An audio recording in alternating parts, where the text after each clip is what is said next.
Olá, uma boa noite para você. Estamos começando o Aparecida Debate desta terça-feira e hoje nós temos a honra aqui de receber 2 arcebispos e nós vamos trazer um pouco da realidade, das expectativas para o trabalho da igreja em Aparecida. E por isso, eu quero já apresentá-los, dando uma boa noite a Dom Orlando Brandes, nosso administrador apostólico da Arquidiocese de Aparecida. Boa noite, Dom Orlando. Boa noite, Camila, todos vocês que nos veem, que nos ouvem. Vamos amar cada vez mais a Igreja de Aparecida, pela devoção a Nossa Senhora Aparecida, o amor ao santuário, mas o amor também à Arquidiocese. Isso é tão importante, a Igreja é uma riqueza, né, tão grande. E aqui se unem, se abraçam a Arquidiocese e o santuário. Queremos acolher também Dom Mário Antônio, arcebispo de Cuiabá e arcebispo nomeado para Aparecida. Boa noite, Dom Mário. Boa noite, Camila. Boa noite a todos que nos acompanham. Boa noite, Dom Orlando. Nessa boa companhia, aqui estamos participando dessa programação, com o coração se preparando, digamos assim, para esta nova missão, ainda vivenciando os dias em Cuiabá e na nossa Assembleia. Muito obrigada pela gentileza de estarem conosco aqui nessa noite no Aparecida Debate. Quero reforçar para vocês que nós estamos gravando esse material durante a Assembleia Geral da CNBB, então todo o episcopado brasileiro presente aqui na capital Mariana da Fé, definindo as diretrizes gerais para a ação evangelizadora da Igreja no Brasil, que são as orientações pastorais para o caminho da igreja aqui no Brasil. Para a gente começar o nosso bate-papo, trazendo um pouco sobre as expectativas de Dom Mário para a Arquidiocese de Aparecida e toda a experiência de Dom Orlando aqui, antes de tudo, o Padre Orlando e o Padre Mário um dia imaginaram o tamanho da responsabilidade que receberiam ao longo da trajetória na igreja? Eu nunca imaginei, porque nasci lá em Urubici. E se não fosse a Mãe Igreja, eu estaria indo lá plantando tomate, como eu já falei, não é?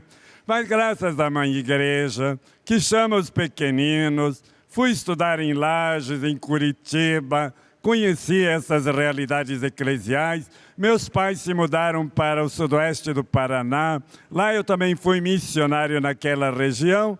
Depois, então, fiz filosofia em Curitiba, teologia em Roma, trabalhei 20 anos em Florianópolis, 12 anos em Joinville, 10 anos em Londrina e 9 anos aqui em Aparecida. Tudo isso é graça de Deus. E eu quero aqui também agradecer a você, Camila, porque esteve nessas regiões, nesses lugares, nessas igrejas, como que comemorando os meus 80 anos. Obrigado à TV Aparecida, que também teve esta generosidade, esta gentileza, tudo para a glória de Deus. Por quê?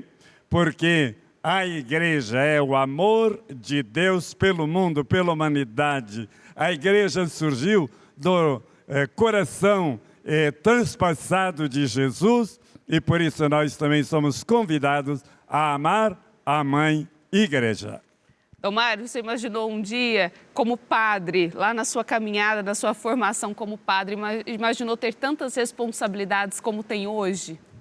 Olha, eu sabia que o compromisso da vocação presbiteral para a qual me preparei lá no seminário na Diocese de Jacarezinho iria exigir de mim bastante. Mas eu me recordo aqui que a minha vocação sacerdotal nasceu no seio da minha família e da minha comunidade, lá no interior do Paraná, no município de Sengés, no distrito de Reanópolis, que é uma comunidade Nossa Senhora Aparecida. Meu tempo de seminário me preparou, digamos assim, com limites e também possibilidades para o exercício do sacerdócio. Na Diocese de Jacarezinho tive a oportunidade de trabalhar na formação e depois também fazer um mestrado em Roma para ajudar nas aulas, na formação e tudo mais, mas não pensava em ter um segundo chamado. Já estava, digamos assim, satisfeito com esse primeiro chamado, a vocação presbiteral. Mas eis que Deus e a Igreja, né, nos convida para um segundo chamado, e isso aconteceu em 2010. E daí, a partir de 2010, o meu ministério episcopal, lá em Manaus, em Boa Vista, Roraima, em Cuiabá e Aparecida. Agora Aparecida. Vocês se lembram como foi a primeira vez que vocês vieram para Aparecida? Tem essa recordação de como foi chegar a Aparecida pela primeira vez? Eu me lembro. Na Arquidiocese de Joinville tem o hábito de fazer romarias. E eu vim, então, com os padres, com os leigos, pela primeira vez a Aparecida, através da romaria, então, hoje a Arquidiocese de Joinville. Depois, eu mesmo me entusiasmei para vir pessoalmente ou em grupos e fui convidado também numa ocasião, acho que em 2022, por aí, para ser um dos pregadores da novena. Aliás, 2 vezes eu fui pregador da novena. Então, tudo isso me ajudou muito a conhecer a Aparecida, amar a Aparecida. Mas eu vim aqui também, quando eu coordenava a pastoral familiar no Brasil, era o coordenador dessa pastoral. Então, eu vim aqui para dialogar aqui no santuário com uma romaria da família, uma romaria nacional, e também para a gente fazer um momento de estudos aqui através da TV Aparecida. Dom Darcy que me atendeu naquele tempo, e então essas foram assim as maiores experiências. Mas lá, quando eu tinha 9 anos, lá no sudoeste do Paraná, eu conheci o Padre Vítor Coelho de Almeida. Eu tinha 9 anos. E me lembro muito bem do que ele falou. E por isso ali também foi um dos momentos do início da minha vocação. Dom Mário, o senhor se lembra de quando veio pela primeira vez a Aparecida? Olha, meus pais sempre mostraram fotografias da vinda deles para a Aparecida. No casamento e logo depois. Talvez eu tenha vindo a primeira vez até no útero da minha mãe. Mas eu lembro aí de uma peregrinação que fizemos da nossa paróquia, da nossa comunidade lá de Sengés e Reanópolis, numa ocasião que viemos para rezar e a gente queria sempre estar junto à imagem de Nossa Senhora Aparecida, de ouvir o Padre Vítor Coelho de Almeida, né, aquele que a gente tinha costume de ouvir pelos rádios e tudo mais, né, de estar junto. Era um momento assim glorioso. Evidentemente que depois eu vim várias vezes como seminarista, como padre e agora desde 2011 como bispo aqui nas nossas assembleias. Estar aqui é fazer memória de momentos muito bonitos, muito familiares e de uma devoção à Mãe de Jesus e nossa que só nos faz crescer no seguimento a Jesus e no serviço ao reino de Deus. Camila, eu gostaria de falar do que me inspirou a primeira fala de Dom Mário, as surpresas de Deus na nossa vida.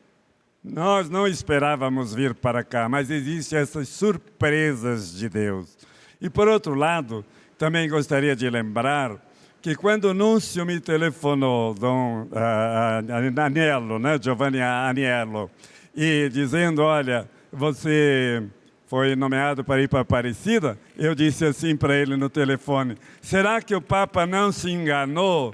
E ele disse assim, nessas coisas o Papa não é infalível, fique em paz. E de fato me deu uma grande paz, que deveria ser um momento assim também de nervosismo, de interrogações, porque a gente tem as próprias fragilidades, mas nessas coisas o Papa não é infalível, ele pode errar.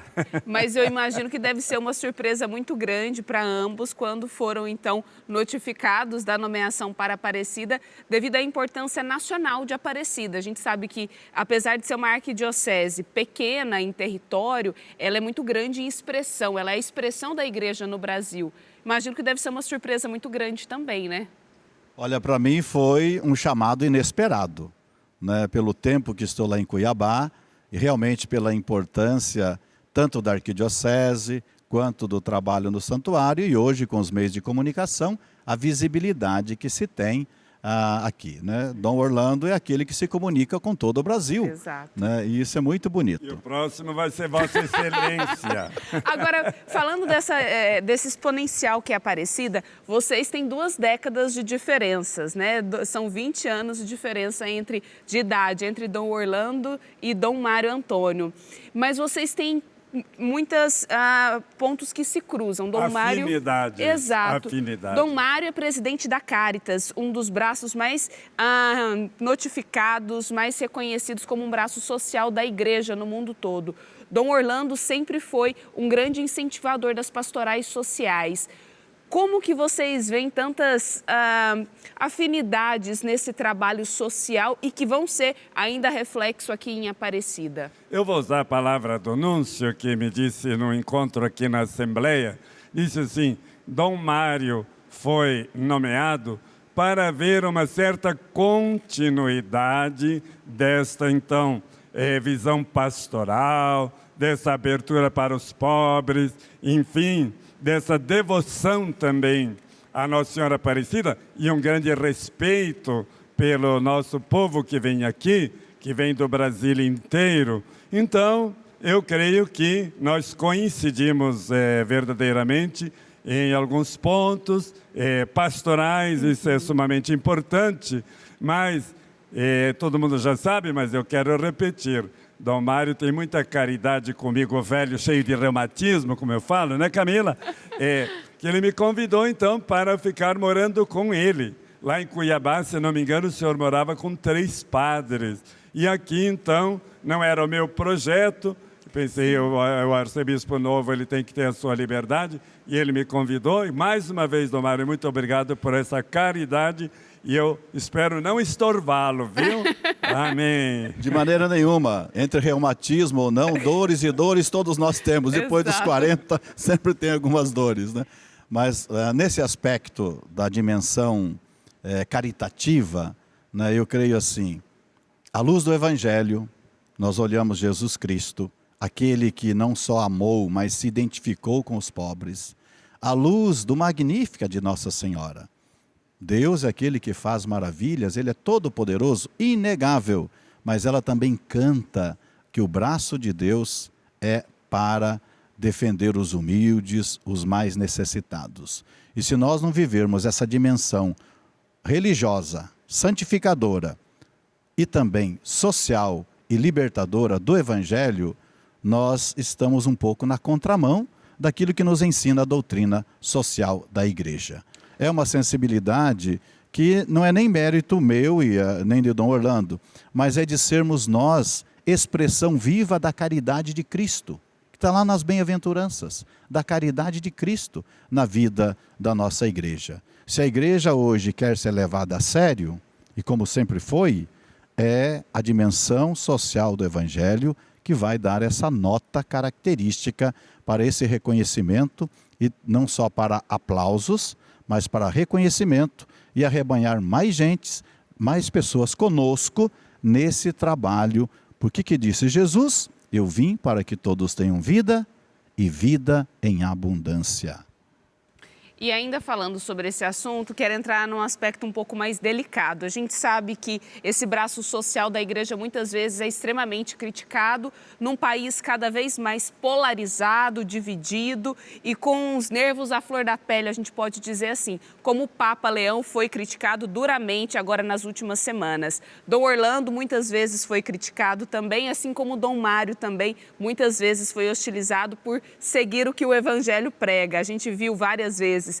Como que é ser um púlpito da igreja no Brasil, como é falar e toda a questão social e mesmo assim ter que receber essas críticas defendendo o que a igreja faz, que é a opção preferencial pelos pobres. Como é lidar com essas críticas? Olha, Camila, eu aprendi no Evangelho, abençoai os que vos fazem o mal, orai pelos vossos inimigos. Então eu não tenho inimigos, eu compreendo as ideologias, porque uma ideologia, ela tem uma parte da verdade, mas não é toda a verdade. Então, uma pessoa que é ideológica e que não tem a verdade, ela começa a criticar, vamos dizer assim, e a rejeitar quem não concorda com a ideia dela. E isso, então, se não concorda comigo, você está errado e eu te elimino. Isso é o grande mal da ideologia. Já o Evangelho, então, nos deixa abertos e para a gente aprender com os diferentes.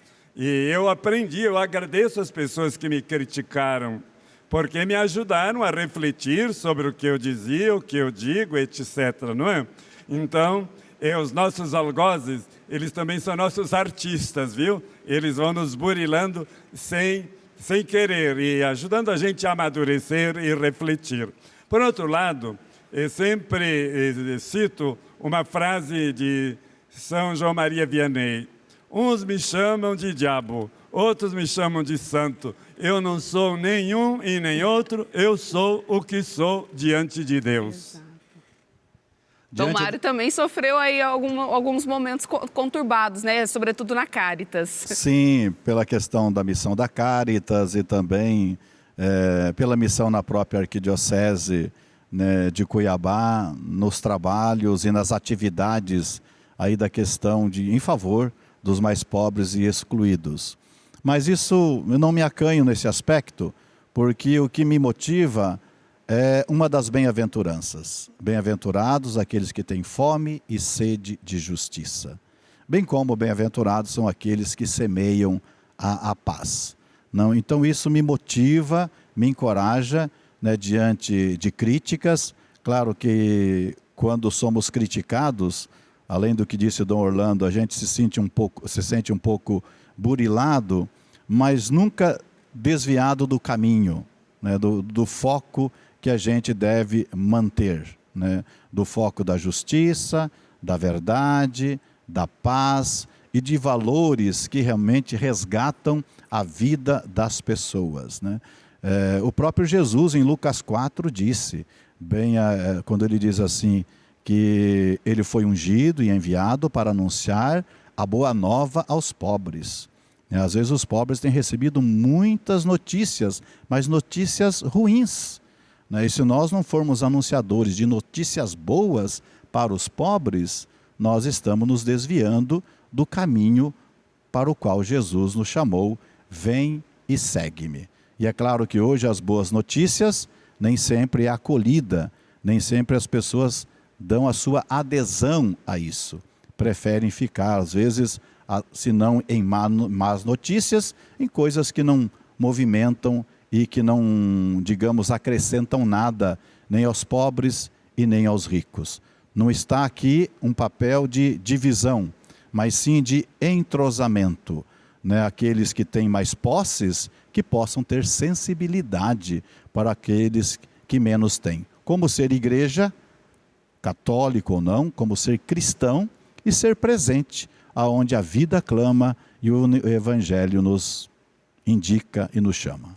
Camilo, acho também quero contribuir com esse pensamento de Dom Mário. Nossa Senhora não exclui ninguém. E muitos ricos aqui se convertem também como Zaqueu se converteu, não é verdade? Então, esse amor da Mãe de Deus é para todos. Mas uma mãe que tem vários filhos, o que ela vai fazer? Vai atender aquele filho que está doente, não está desprezando o outro. Pelo contrário, dizendo para o outro, vem aqui me ajudar a dar remédio, certo? Para esse teu irmãozinho, para a gente então se sentir uma família. A maioria das pessoas, vocês sabem muito bem, que vêm para cá são pobres, não é? E por isso também nós precisamos dar uma atenção especial para a família dos devotos, que a grande maioria também são pessoas que ajudam os pobres, ajudando os pobres. Então, nós não excluímos ninguém, mas nós temos um coração aberto para aqueles que mais sofrem, que são os pequeninos, os privilegiados de Jesus e do Evangelho, e que abrem a porta do céu. Tive fome, me deste de comer, tive sede, me deste de beber, eu era peregrina, você me acolheu. Entra na alegria do teu Senhor. É uma questão do céu, não é? É cuidar dos pobres, é já garantir o próprio céu. Nós estamos, então, no Aparecida Debate de hoje, trazendo um pouco das expectativas de Dom Mário Antônio para assumir a Arquidiocese de Aparecida, toda a experiência de Dom Orlando Brandes aqui também em Aparecida. E a gente faz uma rápida pausa, mas já já a gente volta, não saia daí.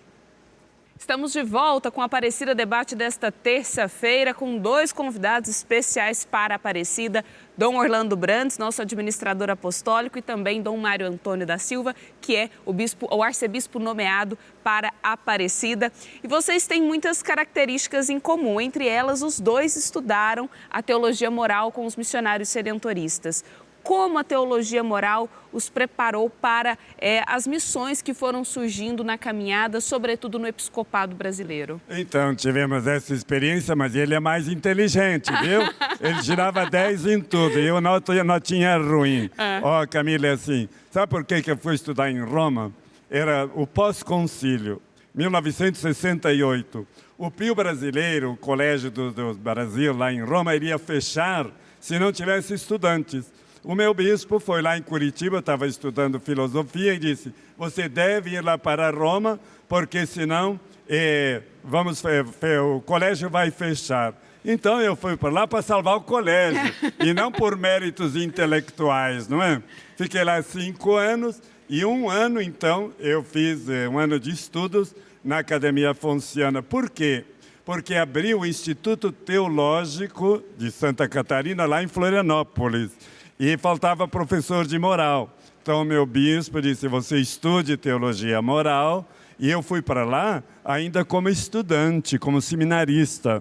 E tinha terminado a minha filosofia. Eu creio que o senhor já foi como sacerdote, né? A gente aproveita muito mais.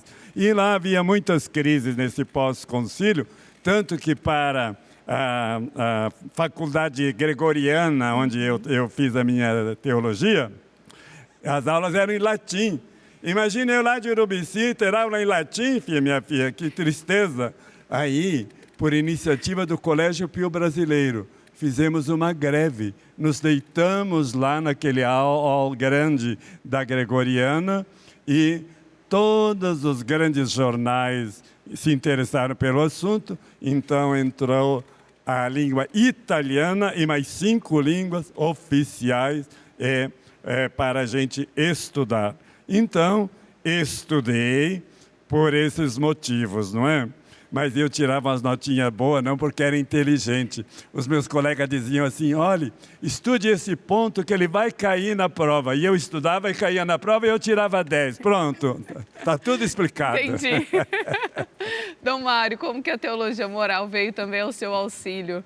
Olha, eu refletindo agora, as conquistas de Dom Orlando e da turma dele nos fizeram muito bem, porque eu estudei lá. Já não era mais o latim. Já não era o latim, eram as línguas oficiais, e nós também, por benevolência dos professores, aceitavam também a nossa participação nas avaliações, nas chamadas provas, também em língua portuguesa. Né? Alguns, né? Não todos. Mas a gente se aprimorava no latim, e o melhor, no italiano, e depois também participava com língua portuguesa. Mas a teologia moral é um caminho, né? Eu digo que é um caminho, como a teologia. Não é uma caixinha de resposta, né? Mas é um caminho que você vai percorrendo, vai se crescendo, vai formando a consciência. A grande contribuição da teologia moral, a gente aprende isso com Santo Afonso, né? Naquilo que ele exercia de missão e de tarefa, que é formar a consciência das pessoas.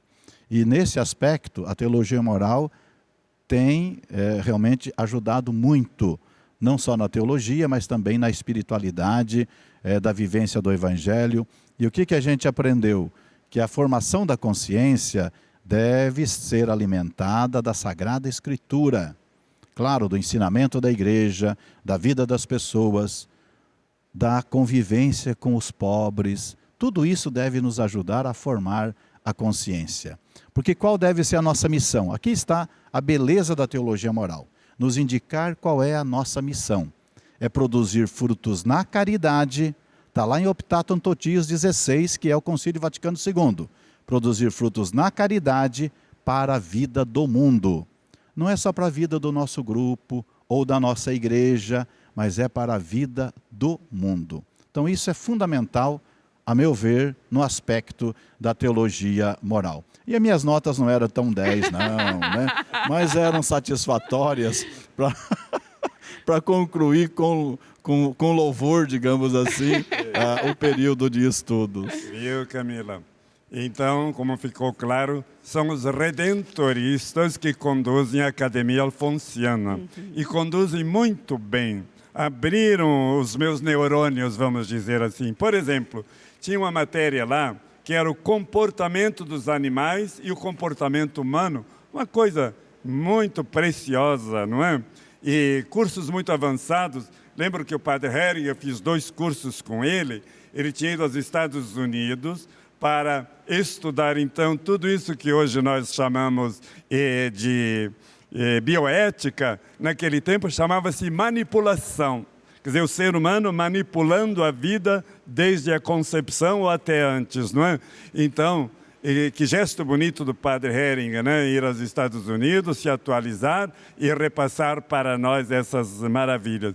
Mas com o padre Hering eu também aprendi uma coisa. Sabe qual foi a primeira aula que ele nos deu? A importância do pecado original, do pecado venial. O pecadinho pequeno pode estragar tudo, não é verdade? Então são coisas assim que mexem com o nosso coração. E a teologia moral, ela nos mostra o caminho da ética. No mundo de hoje está faltando ética em tudo. É corrupção em tudo que é lugar. Então a teologia moral é essa dimensão da verdade, da prática da verdade e da necessidade ética que todos nós temos necessidade. E só complementando, né, à luz do que o Dom Orlando coloca, tem algo muito específico da teologia moral. À luz do comportamento humano. A matéria-prima da teologia moral é o comportamento humano, são as nossas ações, virtuosas ou às vezes levadas para o pecado. E o que é o específico, aí o foco? É a dignidade do ser humano, de todas as pessoas, mulheres e homens, de todos os lugares. É a integralidade do ser humano. E isso é muito, muito importante e fundamental para a teologia, no foco específico aí também da teologia moral. Com uma meta, a meta é a felicidade. Né? Não é uma felicidade de vida jocosa, de vida em gargalhadas, de vida fácil, mas é uma fidelidade, é uma felicidade no compromisso com o Evangelho, no compromisso com Jesus Cristo, no seguimento a Ele, nesta terra, para a vida eterna. Camila, agora eu vou dizer uma coisa para agradar o padre Mauro, viu? Que é o seguinte: Santo Afonso Maria de Ligório foi um grande revolucionário em relação à consciência. Até o tempo dele era tudo a lei de cima para baixo e a lei, e ele diz alto lá. E a consciência, a dignidade da consciência, mesmo errada, se a consciência é correta, ela tem a sua dignidade. Foi um grande revolucionário, por isso eu gosto muito de Santo Afonso, por tantos motivos, mas por esse também. E por isso um grande e misericordioso confessor, porque é no confessionário, né, Dom Mauro, Dom Mário, que a gente então recebe esses problemas éticos difíceis, não é? Mas com a misericórdia, lá no confessionário, a misericórdia e a miséria se abraçam. Santo Afonso nos ajuda para isso. E falando já nesse ponto de confessionário, e falando do Santuário Nacional que recebe 12 milhões de peregrinos aqui, hoje a gente vê muitos movimentos dentro da própria igreja que se opõem ao que falava Santo Afonso e são muito contrários à teologia moral. E a teologia moral aqui, sobretudo em Aparecida, a gente vê ela sendo praticada diariamente, sobretudo nos confessionários, onde o povo sofre muito hoje por leis muito rígidas, por uma liturgia muito rígida, por definições muito engessadas. E aí a teologia moral, a gente pode dizer que ela também vem abraçar esse lado das pessoas que tanto sofrem? Claro, Dom Mário, desculpe, mas hoje há um conservadorismo muito grande, não é? E então nós temos que ter essa visão do Evangelho, das bem-aventuranças, vamos dizer, das fraquezas das pessoas. Estou lembrando de uma frase, por isso me intrometi. Eu sou um bispo intrometido, viu? Então, por isso que eu me intrometi no assunto. Lembrando do Papa Francisco, diz: o confessionário não é um lugar de tortura. O confessionário é o Tabor, onde a gente se encontra com Cristo e sai transformado e luminoso. Fale, porque eu sou bispo intrometido. É nosso direito, seu e meu, aqui de falarmos, né? A questão da confissão, né, eu vejo como sacramento, é algo realmente da misericórdia de Deus, do perdão dos pecados e de uma libertação das pessoas, com o seu propósito, né? Com o seu propósito. Eu sempre avalio o seguinte, a teologia moral, ela tem sempre, digamos, como meta, não se esquecendo da lei, mas não pode ser um legalismo, não se esquecendo da moral, formação da consciência, mas sem moralismo. Aí então vem a justiça e a misericórdia. A justiça e a misericórdia sempre vai além da justiça, mas nunca sem ela, né? Então isso deve ser algo fundamental na formação da consciência, até de nós confessores, né? No dia a dia com aqueles que vão nos procurar. E vão nos procurar muitas vezes angustiados, sofridos, não estão querendo aplauso de seus pecados, mas querem uma compreensão. Então eu vejo que a gente não tem o direito de colocar a pessoa num caminho mais estreito do que ela já se encontra. Então como fazer com que o caminho estreito que a pessoa já se encontra não seja um muro, um precipício, não seja uma prisão, mas seja um caminho que possa se alargar à luz da justiça e da misericórdia para a sua vida com Deus e com ela mesma, à luz de seus bons propósitos. Camila, esse estudo da teologia moral, ele tem, vamos dizer assim, pontos de um que completa o outro. Por exemplo, a moral fundamental, a gente estuda tudo isso que Dom Mário está falando sobre a consciência, mas depois a gente estuda a moral sexual. Essa é a palavra certa. Por quê? Porque nós precisamos ajudar a humanidade nessa questão. É uma realidade. Isso é verdade. Mas depois vem uma outra moral, a moral social. E quando nós começamos a falar em moral social, aí somos chamados de comunistas. Não, nós estamos fundamentados na doutrina social da Igreja de Leão XIII, que tem mais de um século de existência, não é? Então, o nosso povo também desconhece essas razões da nossa moral social. Eu me lembro que eu era professor dessa matéria lá em Florianópolis. Eu já tratei, naqueles tempos, não é? Eu cheguei em Florianópolis em 74, eu já ensinei a questão da mulher, a questão do negro e a questão dos índios, a partir exatamente da teologia moral social. É por isso também que a gente pode dizer que a justiça social é um ponto fundamental dentro da igreja, que a justiça social é, sim, um dos pilares para a gente colocar em prática o evangelho. Queria que vocês fizessem essa relação com a justiça social que a gente precisa tanto no Brasil hoje. Quando se fala de justiça, a gente precisa compreender bem esse conceito a nível de evangelho, que é a prática da vontade de Deus. Veja que sobre José, o evangelho não tem páginas, tem um verso, um homem justo. Por quê? Praticava a vontade de Deus. Muitas vezes hoje, a nível de grito, de clamor, justiça às vezes está mais para um desejo de vingança do que de prática do bem, de prática da justiça, que no evangelho é equidade, né, é ver as necessidades das pessoas. E por isso que ela tem sua incidência no social, né? Se formos ver realmente a necessidade das pessoas, não apenas seu direito, não tem como desvincular isso do seu real estado social, né, do ambiente aonde vive, aonde ele se sinta por justiça nem desprezado, nem excluído, e aonde outros não se sintam por justiça, avantajados e superiores, digamos assim. Então é um exercício muito exigente, para que isso realmente seja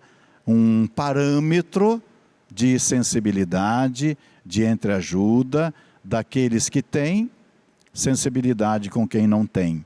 E daqueles que não têm, às vezes eu diria assim, né, socialmente até o direito de receber algo daquilo que não teve acesso. Quero continuar um pouquinho nesse gancho de reflexão. Na Bíblia, justiça significa duas coisas, santidade e justiça social. José era justo, é a santidade de José. Então temos muitos justos no Antigo Testamento. Abraão era justo, Moisés era justo, enfim, né? E são essas pessoas de Deus, justos porque têm santidade, têm vida correta. Mas também está dito desde o Antigo Testamento que o trono de Deus é feito de justiça e do direito. Então é esse lado social, iluminado, claro, por esse lado espiritual, porque também não posso ter justiça social se eu não tiver essa visão do reino de Deus, porque a justiça é também para a gente se santificar, é para transformar a nossa realidade. E Jesus não foi muito respeitado, não, nessa questão da justiça. Foram muito injustos com ele, tanto que mataram um justo e um inocente. Por isso, sempre quem entra nessa dimensão social pode também ser incompreendido e seguir Jesus Cristo nesse caminho, então, do inocente crucificado, mas que ressuscitou. Nós estamos no Aparecida Debate desta terça-feira, trazendo então um pouco das experiências de Dom Orlando Brandes, de Dom Mário Antônio da Silva, e a gente faz mais uma breve pausa aqui e daqui a pouco a gente está de volta. Não saia daí. Estamos de volta com o Aparecida Debate desta terça-feira, hoje recebendo Dom Mário Antônio da Silva, ele que é o arcebispo nomeado para Aparecida, e Dom Orlando Brandes, o nosso administrador apostólico que conduziu a Arquidiocese de Aparecida por quase 10 anos, muito tempo à frente aqui da Arquidiocese. Dom Orlando, a Arquidiocese é composta por 5 municípios, tem quase 30 congregações diferentes presentes aqui na Arquidiocese. É muito particular a realidade aqui, porque temos também o maior centro de peregrinações do Brasil. Então, ao mesmo tempo que o arcebispo tem que saber trabalhar com as congregações, com o clero diocesano, mas também acolher pastoralmente os peregrinos que chegam? É uma diocese muito original. Por causa da força do santuário, os redentoristas estão aqui há 130 anos, mais do que 130 já, não é? E, ao mesmo tempo, a diocese, e claro, como você citou, os religiosos. Então, aqui a gente tem que ter esse equilíbrio entre essas duas realidades. A prioridade é da diocese. O santuário é porque ele se localiza na diocese. Então, até houve bispos que disseram assim: por que não fazem um bispo só para o santuário e outro só para a diocese? Isso não vai dar certo, porque a nossa diocese é muito pequena, são só 19 paróquias, mas também aqui, Camila, nós temos um laicato bastante na linha devocional, e eu vim com uma visão mais missionária. Então a gente tem que ter essa paciência de entender o catolicismo popular, não é? E, ao mesmo tempo, a necessidade de a gente se abrir para a missão. E, no meu caso, foram os grupos bíblicos de reflexão. Já temos uns 120, mas é muito pouco, essa igreja nas casas, essa igreja mais bíblica. Mas eu quero aproveitar também esse momento para agradecer a você. Você é uma pessoa de igreja, você é uma pessoa culta, você é uma pessoa que ama a igreja e que também tem essa abertura para o social, tanto que você já ganhou 3 grandes títulos, não é, da CNBB, e eu creio que o 4º não está muito longe, e você está de parabéns por tudo isso que eu disse, mas porque ainda quer aprofundar os seus estudos em Roma, e sei que você já está indo para lá. Olha, e nós precisamos de leigos assim, de leigas assim, não é? Que nos ajude, então, a trazer o reino de Deus na sua totalidade, num ambiente assim muito devocional.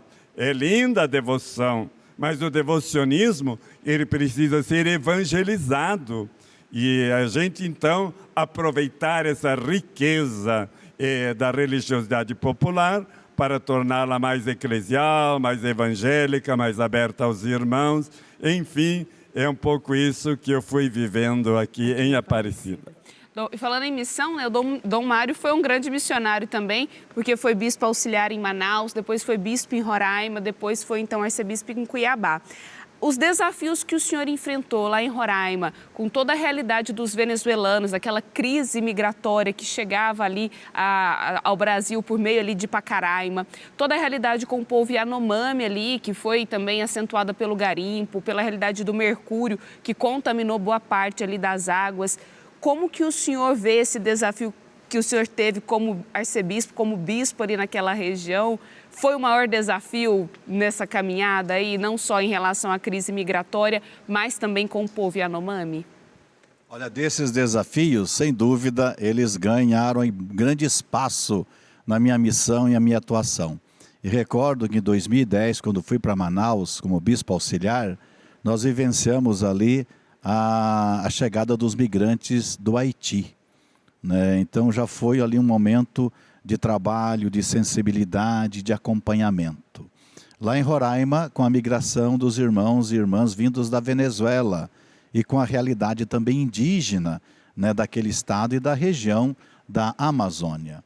E são desafios que realmente nos interpelam, né? Clamam por nossa sensibilidade, por nossa proximidade, pela nossa presença como bispo, né, como igreja, além de uma solidariedade humana simplesmente. Então isso me fez crescer muito na minha missão, né? Isso me fez crescer, me imputou mais responsabilidade nas ações e todas as obras lá realizadas, na acolhida dos migrantes, e aí vivenciávamos bem a mensagem do Papa Francisco dos 4 verbos: acolher, proteger, promover e integrar. Então, conjugar esses verbos juntamente com a igreja lá de Roraima ou de Manaus, com o auxílio da igreja de todo o Brasil, as dioceses, inclusive aqui a Arquidiocese de Aparecida, o Santuário, a TV Aparecida, participou, né, dessa realidade. Você esteve lá fazendo um programa dos desafios da igreja. Então, tudo isso nos ajudou a estar mais próximos para conjugar no presente aqueles 4 verbos: acolher, proteger, promover e integrar. Não era uma conjugação qualquer, é no presente do indicativo, aqui e agora, com essas pessoas que estão em carne e osso na nossa frente.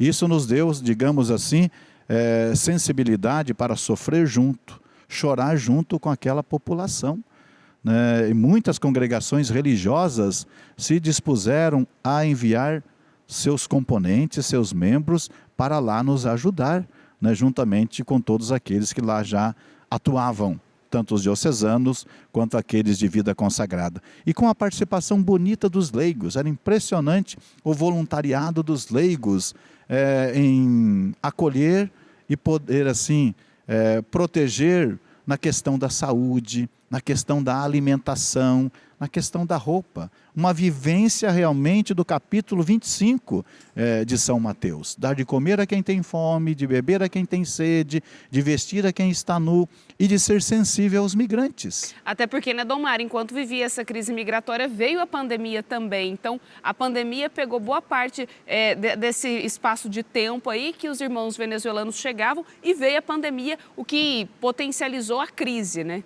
Exatamente. E isso distanciou as pessoas, mas não tirou aqueles que já estavam na crise ou ali em Boa Vista e tudo mais, dessa realidade. É certo que a gente reconhece também a participação da Operação Acolhida por parte do governo federal, do Exército e outras parcerias, mesmo não católicas, que lá também estavam, mas com sensibilidade humana.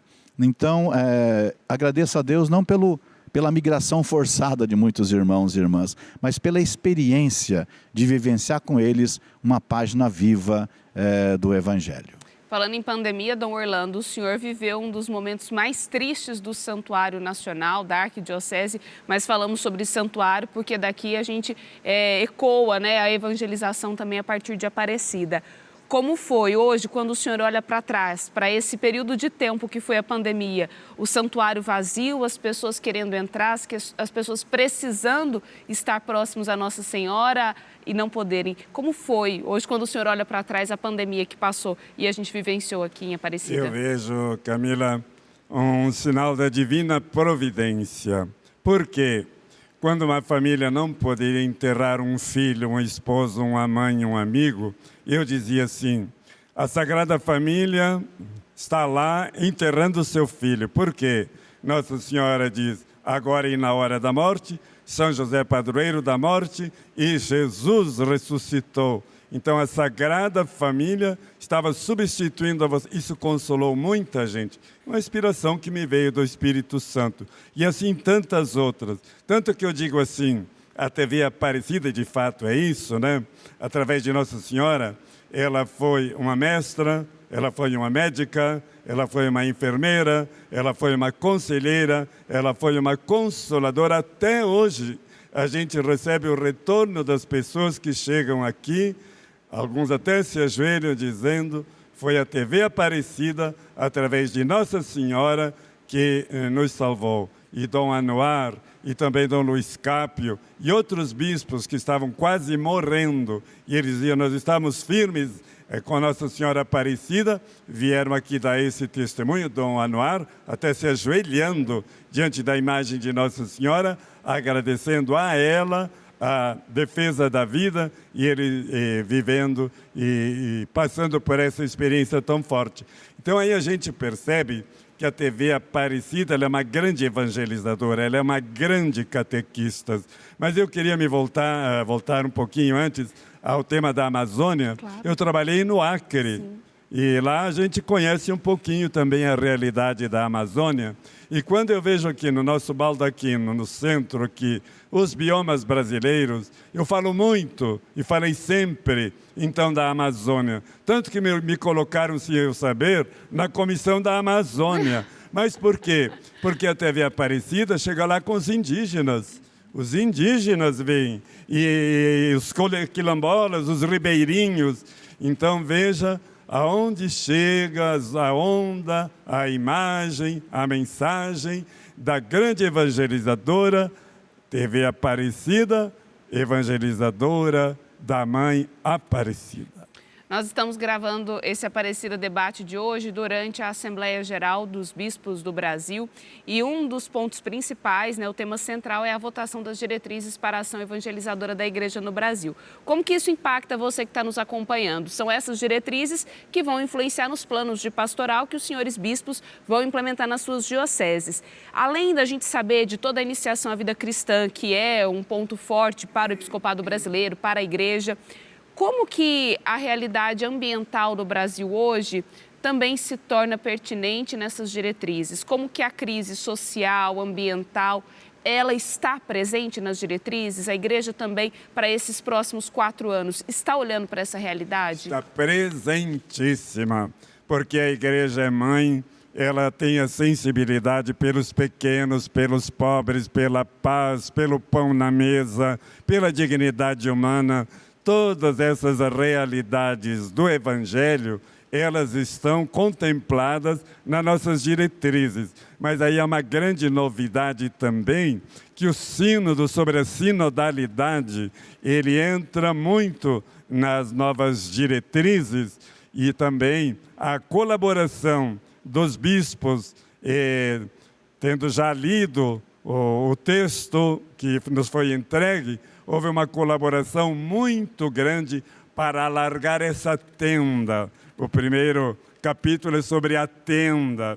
Vamos alargar a nossa tenda, quer dizer, não sermos fechados, não sermos exclusivistas, ser uma igreja, então, aberta, como pede o Papa Leão, uma igreja de portas abertas e uma igreja também da sinodalidade, é óbvio, né? Então, eu, Dom Mário, estou muito contente com essas novas diretrizes e realmente vão nos orientar.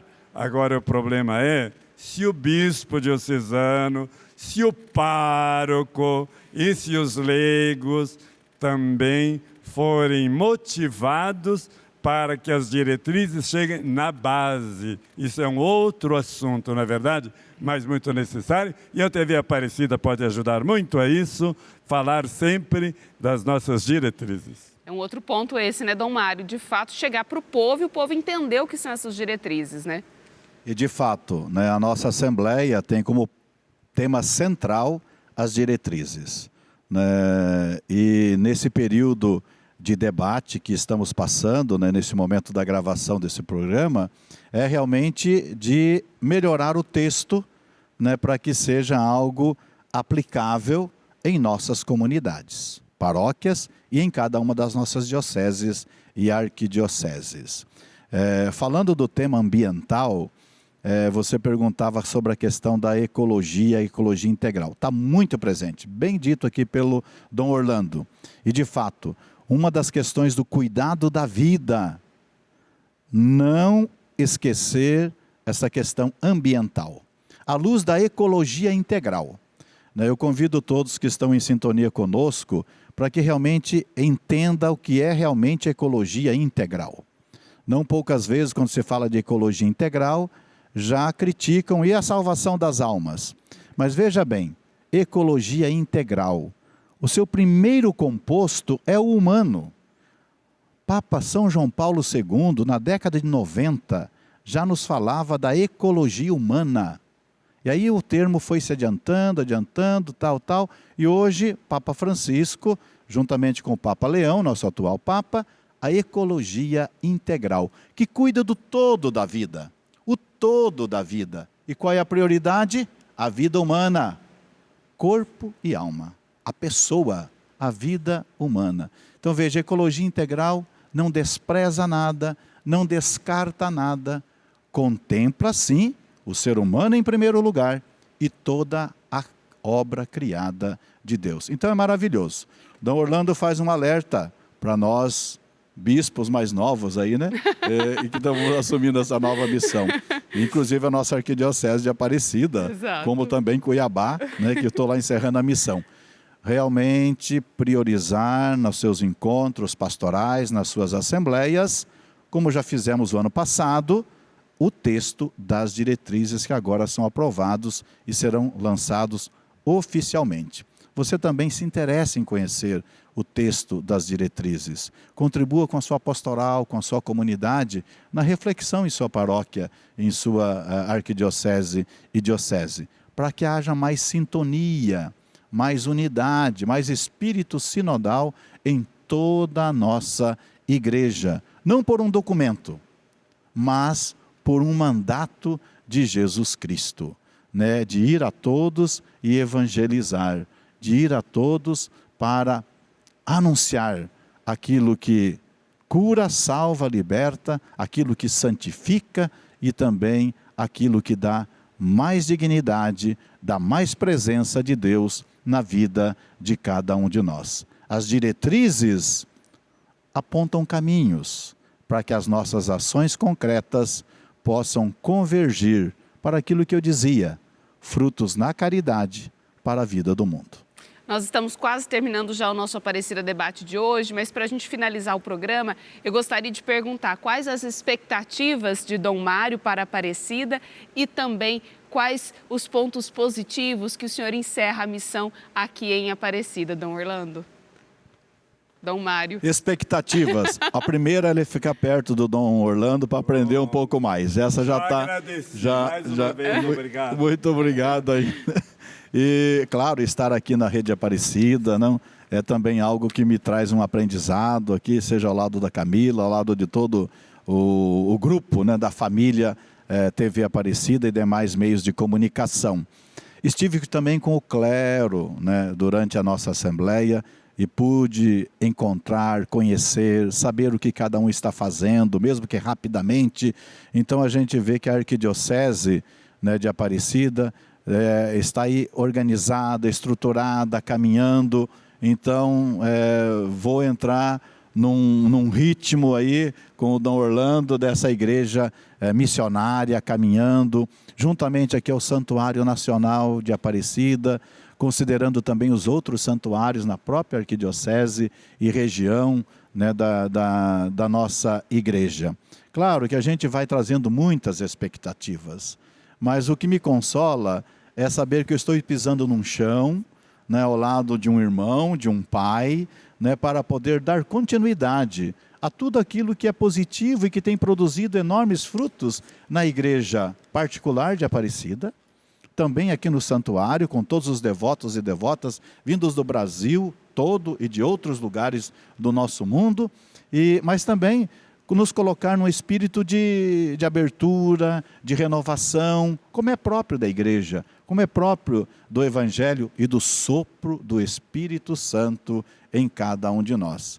Eu sei que o Dom Orlando já fez muito, mas vai continuar nos ajudando, colaborando conosco, né, em toda essa missão. Mais que expectativa, eu trago prontidão e espírito de disponibilidade para amar e servir. Bom, Camila, respondendo, na primeira pergunta que é feita à ordenação de um bispo, diz assim: você quer ser missionário até o fim da vida? E para isso, para mim, ser emérito é uma coisa, ser missionário é outra.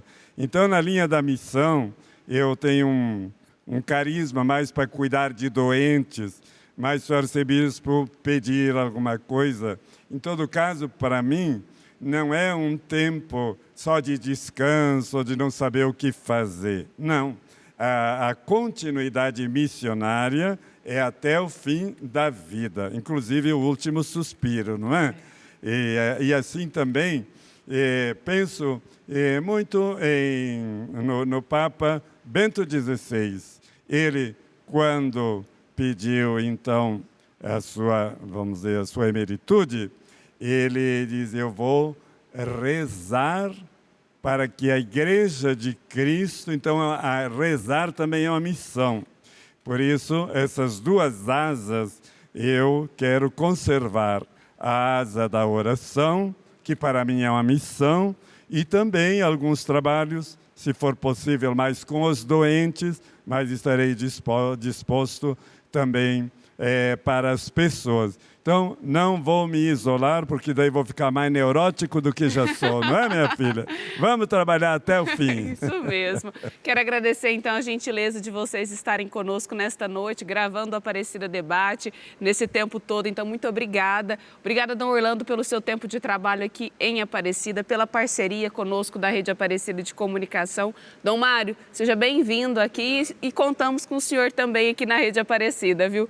Muito obrigada e desejamos a você, então, uma ótima noite. Você que acompanha a TV Aparecida, a posse do nosso novo arcebispo está marcada para o dia 2 de maio e você celebra conosco aqui também. Pode vir para o Santuário Nacional ou acompanhando também pela TV Aparecida. Às 15 horas, 15 né, Camila? horas. Às 15 horas. Vai chegar.